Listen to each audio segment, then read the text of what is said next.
नमस्कार साथियों, स्वागत है आपका अपने YouTube channel DS computer guide पर। तो साथियों, जैसा कि आप सभी को पता है कि 1 जुलाई को कर्मचारियों ने, हरियाणा के जितने भी अनुबंधित कर्मचारी हैं, सभी संगठनों के अनुबंधित कर्मचारियों ने 1 जुलाई को सभी जिला मुख्यालयों पर जिला उपायुक्तों के माध्यम से हरियाणा सरकार को चेताया था कि हमें एक निश्चित डेट जो रखी गई थी 15 अगस्त, अगर उसके बाद भी कोई डेट बढ़ाई जाती है तो हम ये बर्दाश्त नहीं करेंगे। एक पूरे राज्य स्तरीय जो आंदोलन होगा उसकी जिम्मेवारी सरकार की होगी। तो 15 अगस्त जो लास्ट डेट सरकार ने भी तय की थी और संगठनों ने भी ये तय किया था कि 15 अगस्त को अगर सरकार जॉब सुरक्षा के पत्र जारी कर देती है तो ठीक है, नहीं तो 17 अगस्त को एक बहुत बड़ा राज्यव्यापी आंदोलन की रणनीति है, जो रूपरेखा है वो तैयार की जाएगी, जिसकी संपूर्ण जिम्मेवारी है जो वो राज्य सरकार की और अधिकारियों की होगी। तो उस विषय को लेकर सरकार के बीच में जो सहमति बनी, संगठनों के बीच में सरकार ने मीटिंग बुलाई और 8 जुलाई को VMS की सरकार के मुख्य सचिव व अन्य सभी विभागों के HOD जितने भी थे उनके सामने आमने सामने बैठक हुई कि 15 अगस्त से पहले सभी जो विभाग अध्यक्ष हैं, जितने फॉर्म अप्लाई हो चुके हैं जॉब सुरक्षा पोर्टल पर, उनको वेरीफाई करते हुए HOD 14 अगस्त तक वो फॉर्म वेरीफाई कर देगा और 15 अगस्त को माननीय मुख्यमंत्री हरियाणा सरकार नायब सैनी जी एक बटन प्रेस करते हुए सभी कर्मचारियों को जॉब सुरक्षा के पत्र आवंटित कर देंगे। तो ये सहमति बनी थी। लेकिन साथियों, अब क्या हुआ है, तो एक नया पत्र जारी कर दिया है सरकार ने आज, पांचवी बार कुछ दिन पहले हुआ था, जो नए 2-3 विभाग और ऐड किए हैं, तो तब भी डेट बढ़ी 5 दिन की। उसके बाद 6ठी बार अब भी डेट बढ़ा दी गई है। तो पूरी अपडेट क्या है साथियों,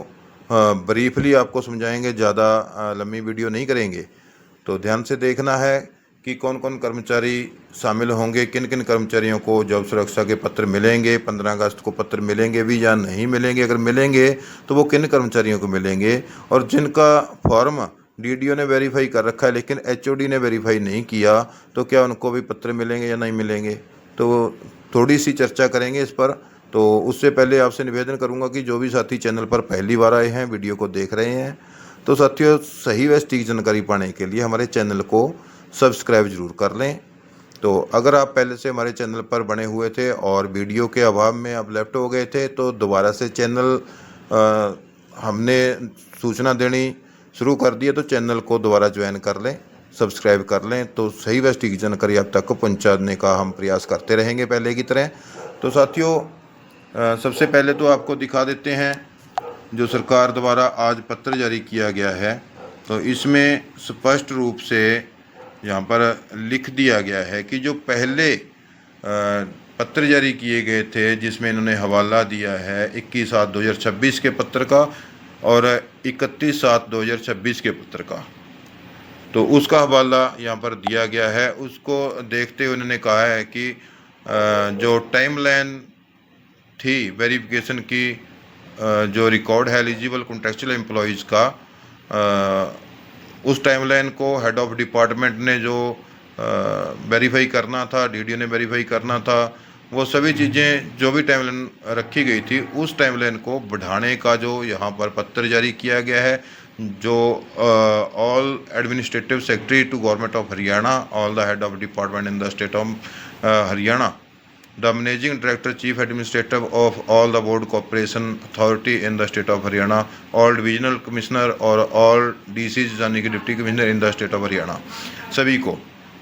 तो इसमें क्या लिखा है, now the state government has decided to extend the timeline of the web portal securityemployee.csharyana.gov.in under the Haryana Contractual Employee Security of Service Act 2024 and Rule 2025. Accordingly, the revised schedule for completion of the process at various stage shall be as under, यानी कि जो process था वो अभी नीचे जो timeline दी गई है यहाँ पर इन्होंने, वो इसके अकॉर्डिंग दोबारा टाइमलाइन बढ़ाई गई है। अब क्या है कि जो पहले टाइमलाइन था, अब कैंडिडेट रजिस्ट्रेशन जो होगा वो 31/8 तक रजिस्ट्रेशन कर सकते हैं, और डीडीओ के वेरिफिकेशन की तारीख वो अब 10 सितंबर रख दी गई है, यानी कि 9वें महीने की 10 तारीख तक साथियों डीडीओ वेरीफाई करेगा। उसके बाद वेरिफिकेशन बाय एचओडी, जो डीडीओ के द्वारा वेरीफाई होकर एचओडी के पास फॉर्म जाएंगे। एचओडी के वेरिफिकेशन की डेट को 20/9 कर दिया गया है। तो 20/9 के बाद साथियों अगर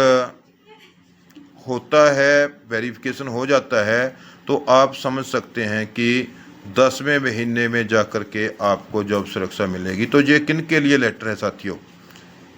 सबसे बड़ी बात यहाँ पर आ जाती है कि ये लेटर किन के लिए है। बहुत सारे साथी घबरा रहे हैं। ये डेट बढ़ाना ये भी एक बड़ा धोखा है कर्मचारियों के साथ, क्योंकि जिन कर्मचारियों को फॉर्म आवेदन कर दिए थे, आवेदन को वेरीफाई डीडीओ ने करना था, डीडीओ ने वेरीफाई करने के बाद एचओडी ने अप्रूवल करना था, तो उनको उसी डेट से पहले सारे जितने भी उनके डॉक्यूमेंट हैं मंगवा करके खुद उनको वेरीफाई करके उनके फिजिकल डॉक्यूमेंट देख सकते थे, अपलोड करवा सकते थे। तो इतनी डेट, 6ठी बार डेट बढ़ाने का ये निर्णय, सरकार इसको कहीं ना कहीं पंजाब के इलेक्शन से जोड़कर देखना चाह रही है कि पंजाब में जो 27 में इलेक्शन आना है, इस साल सरकार का मूड है कि पूरे कर्मचारियों को जॉब सुरक्षा ना देकर 2027 तक जो इलेक्शन है वहां तक ले जाकर जो जॉब सुरक्षा का ढिंढोरा सरकार पंजाब में पीटना चाहती है, पंजाब में सरकार बनाना चाहती है। लेकिन जो अनुबंधित स्वास्थ्य कर्मचारी संघ हरियाणा और विद्युत कर्मचारी संघ हरियाणा व अन्य सभी संगठन जो भारतीय मजदूर संघ से जुड़े हुए संगठन हैं, उनका एक ही कहना है, जैसे कि पिछले 1 जुलाई को जो भारतीय मजदूर संघ के नेतृत्व में जो नेतागण रोष प्रदर्शन को अगुवाई कर रहे थे, तो उसमें उन नेतागणों ने एक ही बात कही थी कि पंजाब के इलेक्शन में इस जॉब सुरक्षा को ढिंडोरा पीट कर सरकार फ़ायदा लेना चाहती है। तो पंजाब हरियाणा से ज़्यादा दूर नहीं है, हम पंजाब के बॉर्डर पर बैठे हैं, हमारा जो बिल्कुल एक तालमेल है हरियाणा का पंजाब के साथ। तो पंजाब में जैसे मुख्यमंत्री नायब सैनी जी जाकर वहाँ पर पगड़ी बांधकर पंजाब के कर्मचारियों को या फिर पंजाब की जनता को कोई भी स्पीच करते हैं, उनको हरियाणा की उपलब्धियां गिनाते हैं, हमने हरियाणा में ये कर दिया वो कर दिया, तो वो चाहते हैं कि हरियाणा में जॉब सुरक्षा का मुद्दा जो चला हुआ है 2 साल से ऊपर का टाइम होने को है 15 अगस्त को, तो उसके बाद वहाँ पर ढिंडोरा पीटने की जो इलेक्शन के समय में बात करेंगे। तो संगठनों का कहना है कि हम पंजाब में जाकर आपकी इस बात को खूब डंके की चोट पर नगाड़े बजाकर बताएंगे कि हरियाणा में कर्मचारियों के साथ इतना बड़ा धोखा किया गया है। 2 साल से ज़्यादा एक छोटी सी जैसे एचकेआरएन में पोर्ट किया था, तो वैसे जॉब सुरक्षा में भी पोर्ट कर सकते थे, जबकि सारा डेटा एचकेआरएन में टोटली डेटा कर्मचारियों का एक पॉइंट का रिकॉर्ड एचकेआरएन के पास पड़ा है, क्योंकि पहले ठेकेदार के पास था, उसके बाद विभागों ने डाटा वेरीफाई किया, डॉक्यूमेंट चेक किए, डॉक्यूमेंट चेक करने के बाद उनको फिर ज्वाइन करवाया था, और उनका ऑनलाइन सारा डाटा, सारा कॉन्ट्रैक्ट, सारा एक चीज़ पोर्टल पर एचकेआरएन के पास पड़ी है। और अब भी एचकेआरएन की ओर से ही जो पोर्टल पर सारा डाटा प्रोवाइड करवाया जा रहा है, और वेरीफाई भी एचकेआरएन के द्वारा भी किया जा रहा है कि जो एचकेआरएन के द्वारा जो डाटा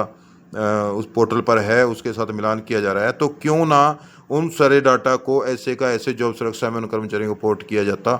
तो जो वेरिफिकेशन होनी थी, जो कर्मचारी एलिजिबल नहीं थे, तो उन कर्मचारियों को छोड़ दिया जाता। तो ये कहीं ना कहीं ढिंडोरा पीट रहे हैं, जो पंजाब के इलेक्शन को इससे जोड़कर देखना चाह रहे हैं। तो अब बात रहती है साथियों 15 अगस्त की। 15 अगस्त को किन किन साथियों को जॉब सुरक्षा के पत्र मिलेंगे या नहीं मिलेंगे, तो इस पर मैं जो मेरा एक्सपीरियंस साथियों, 15 अगस्त को मुख्यमंत्री जी एक कंप्यूटर पर बटन प्रेस करेंगे या फिर अपने अधिकारियों को निर्देश देंगे कि इतने बजे, 4 बजे, 5 बजे या फिर 12 बजे बटन प्रेस करें, या फिर 9 बजे सुबह जब ध्वजारोहण, स्वतंत्रता दिवस पर ध्वजारोहण करेंगे, तो उसके बाद ये प्रोसेस करेंगे तो उसमें उन कर्मचारियों को लाभ होगा जिनके पास HOD वेरिफिकेशन का, HOD एक्सेप्टेड का मैसेज आ चुका है। तो उनके 15 अगस्त को लगभग ये कर्मचारी मेरे हिसाब से जैसे 60,000 के आसपास जो फार्म फाइनल सबमिट हुए थे, उसमें से लगभग जो 2-4 दिन पहले का आंकड़ा बताया गया था कि 12 से 13,000 कर्मचारियों का DDO ने एक्सेप्टेड कर दिया है। तो अभी 2-3 दिन जो पेंडिंग बचे हैं, तो उन 3-4 दिन के अंदर अंदर लगभग 5 से 7-8 हज़ार कर्मचारी और इसमें ऐड हो सकते हैं। लगभग 20,000 कर्मचारियों को 15 अगस्त के दिन अपॉइंटमेंट लेटर उनके पोर्टल पर आ जाएंगे, या फिर उनके मैसेज जैसे HKL ने रिपोर्ट करते वक्त आए थे तो वो मैसेज भी आ जाएंगे। तो 20,000 कर्मचारियों को 15 अगस्त के दिन जो जॉब सुरक्षा का लाभ वो मिलने की जो बात वो हमारे द्वारा एक्सेप्ट की जा रही है, जैसा हमको लगता है। तो ये उम्मीद जताई जा रही है कि 20,000 कर्मचारियों को 15 अगस्त के दिन वो लाभ मिल जाएगा। लेकिन जो साथी रहते हैं उनको भी घबराने की ज़रूरत नहीं है, क्योंकि जिनका फार्म आवेदन स्वीकार हो गया, DDO ने वेरीफाई कर दिया है, उनको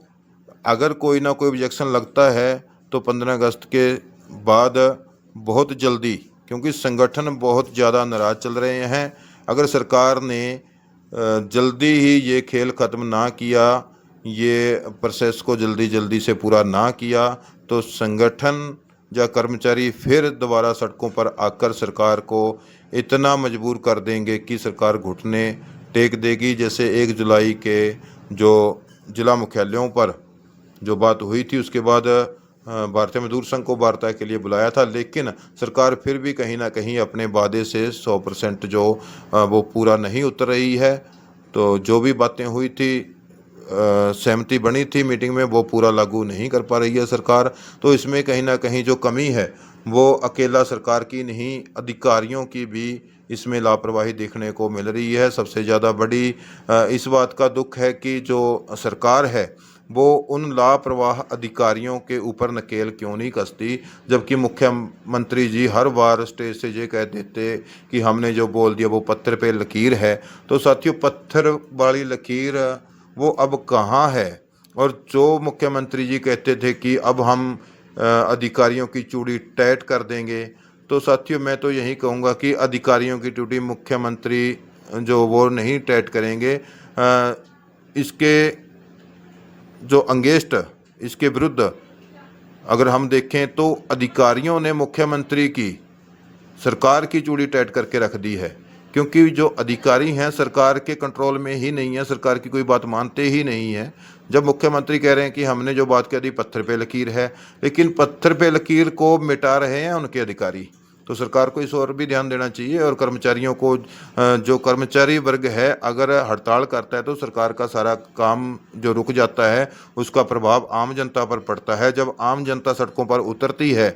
तो उसका जो खमियाजा फिर सरकारों को भुगतना पड़ता है। तो इसलिए सरकार से भी निवेदन है कि जो वंचित कर्मचारी हैं उनको भी जल्दी से जल्दी लाभ देकर मुख्य धारा में लाया जाए, ना कि कर्मचारियों को परेशान करके सड़कों पर उतारने का काम करे। तो साथियों, जैसे ही कोई नई वीडियो आती है तो उसके बारे में आपको फिर एक नई अपडेट देंगे। तब तक के लिए आप चैनल को सब्सक्राइब जरूर कर लें और वीडियो को ज़्यादा से ज़्यादा शेयर जरूर कर दें साथियों। धन्यवाद। जय हिंद, जय भारत।